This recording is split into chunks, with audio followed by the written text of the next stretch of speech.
Fakta mengejutkan di balik kegagalan Arema FC, bukan cuma soal taktik. Arema FC datang ke Piala Presiden 2025 dengan status juara bertahan dan ambisi besar.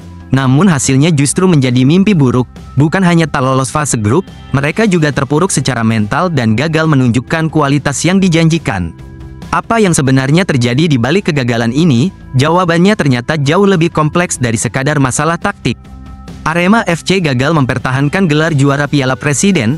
Tim berjulukan Singo Edan ini tersingkir lantaran hanya meraih 1 poin di penyisihan grup A Piala Presiden 2025. Arema hanya mampu bermain imbang 2-2 dengan Liga Indonesia All-Star dan kemudian dihajar Oxford United dengan skor 0-4, status juara bertahan seakan tak berarti. Evaluasi tentu akan dilakukan manajemen dan pelatih Marcos Santos karena Singo Edan sebenarnya ingin melangkah lebih jauh di turnamen ini. Sebenarnya kami memulai setiap pertandingan dengan bagus, namun selalu ada persoalan yang dihadapi, kata pelatih Arema FC, Marcos Santos. Pada pertandingan pertama melawan Indonesia All-Star, Arema FC sempat unggul 2 gol lebih dulu. Namun, gawang yang dikawal Lucas Frigeri akhirnya kebobolan 2 gol melalui penalti. Situasi itu dianggap menjatuhkan mental para pemain.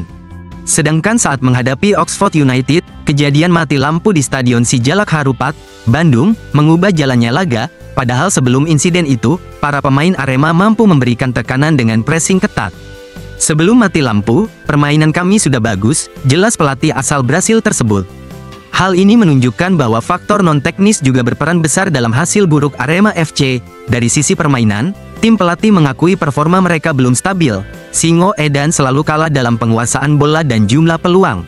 Statistik mencatat, rata-rata ball possession Arema FC tidak sampai 40%, padahal mereka menjalani persiapan selama 3 pekan sebelum turnamen, lebih lama dibandingkan Liga Indonesia All-Star yang dibentuk secara mendadak. Piala Presiden 2025 kini menjadi pelajaran penting bagi Arema FC, apalagi target mereka adalah bersaing di papan atas saat BRI Super League musim 2025-2026 dimulai. Fokus kami tentu ada di kompetisi, jelas Marcos. Arema sebenarnya ingin memberi kejutan di ajang ini. Mereka membentuk tim dengan mayoritas pemain dan pelatih asal Brasil. Terdapat 7 pemain Brasil ditambah pelatih kepala dan asistennya dari negara yang sama. Tujuannya jelas, untuk mempercepat adaptasi dan membangun chemistry sejak awal. Namun yang terjadi di lapangan justru sebaliknya, chemistry di antara pemain belum terbangun dengan baik. Dari 2 laga yang dijalani, hanya Paulinho Moxelin yang mencatat 2 assist, sedangkan 2 gol Arema FC semuanya dicetak pemain lokal, yaitu Salim Tuharea dan Dedik Setiawan. Arema FC tampak lebih fokus mengasah sistem bertahan. Hal ini cukup masuk akal mengingat lawan yang dihadapi memiliki kedalaman skuad yang unggul, terutama Oxford United. Arema baru merancang strategi serangan balik sebagai cara untuk menjebol pertahanan lawan. Selebihnya, Ahmad Alfarizi dan kawan-kawan lebih menekankan pada pressing saat kehilangan bola. Aremania balas kunjungan, Bobotoh Viking bakal dijamu di Malang. Suasana haru dan semangat persaudaraan mewarnai laga terakhir grup A Piala Presiden 2025 di Bandung.